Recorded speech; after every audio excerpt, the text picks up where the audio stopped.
Everyone, I hope you've been enjoying my tutorials and they've been helpful on my Yonder Farm Connect Equestrian Q&A and tutorials. If you haven't joined the group and you'd like to, just send me a request and I will add you. So today I'm going to talk about the Walk-Trot transition. So that will have all included everything we've done on previous tutorials. So the forward and back, swinging the hips, bending the elbows in the rising trot, and like the rowing in the canter. This is Reggie. You guys have asked me to show you some of the less experienced horses. So he is a show jumper that I've retrained. He's probably working at elementary medium at home. He's got a change, got a flying change now.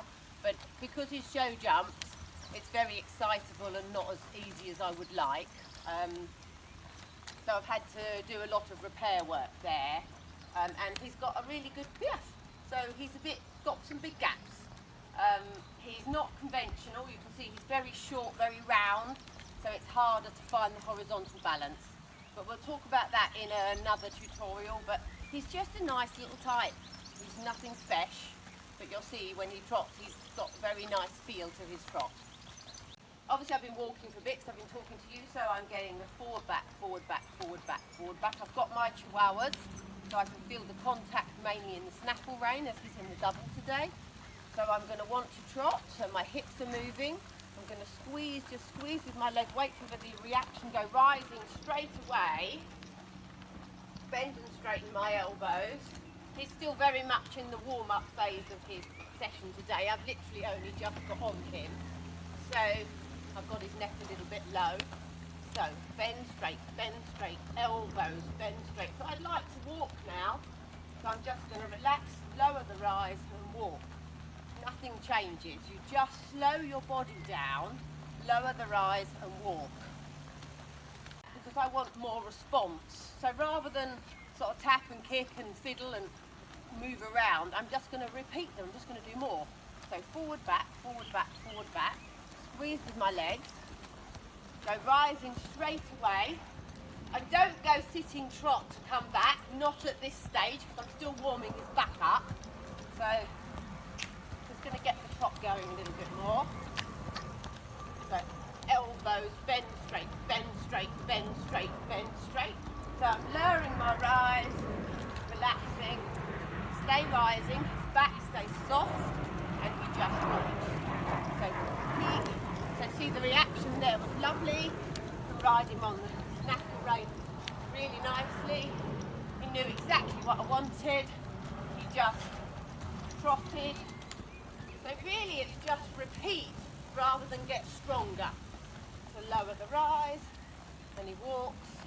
The other thing you mustn't do, if you feel like the horse is not going to go off the leg, you mustn't start doing this. Chase it. See what's happened, yeah? Lost fluency. You've got to relax, try and relax with the leg off, move with the horse's body, keep repeating what you want the horse to do, praise it, and it will cotton on. They're sensitive enough to do that. Feel the horse is not listening to me in the walk. Rather than chase the walk, I do little turns like that. Literally just like a little sort of third of a turn with the neck straight, third of a turn. And then I say, go. So it's just a little reminder that you want them to do something, and it makes you feel like you know whether you've got the horse in the rein and ready to go, rather than kicking and pushing and fiddling more. I'm just going to lower the rise, contact doesn't change, walk. To develop more collection, you'd increase those, obviously. We'll talk about collection in another blog. I think the mistake people make in the walk is they go too fast. Because it hasn't got natural momentum, like the rolling ball effect down the hill, like the canter and the trot has. It's got no momentum. We tend to want to chase it. And then if you chase it, it's like somebody constantly pushing you from behind. What would you do? You'd stumble forward. And the horse compensates for us doing that by basically dropping its sling, raising its head, lowering its back, and shuffling on the forehand, and then we think that we've got a better trot. in that respect we haven't.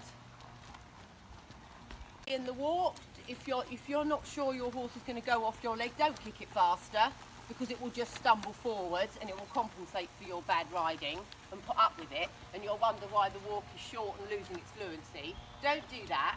Do those little quarter turns, ride squares and diamonds, change the rein, then trot.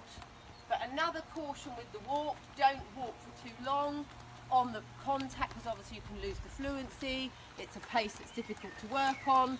The walk pace improves as every other pace improves, your trot and your canter. Remember, just slow your body down, lower your eyes, keep your hands soft. So your hands would go from forward, back, forward, back, forward, back, forward, back. When you want to walk, they would just softly stay still. And your body would stay still and lower, and the horse would walk. Thank you very much. See you soon.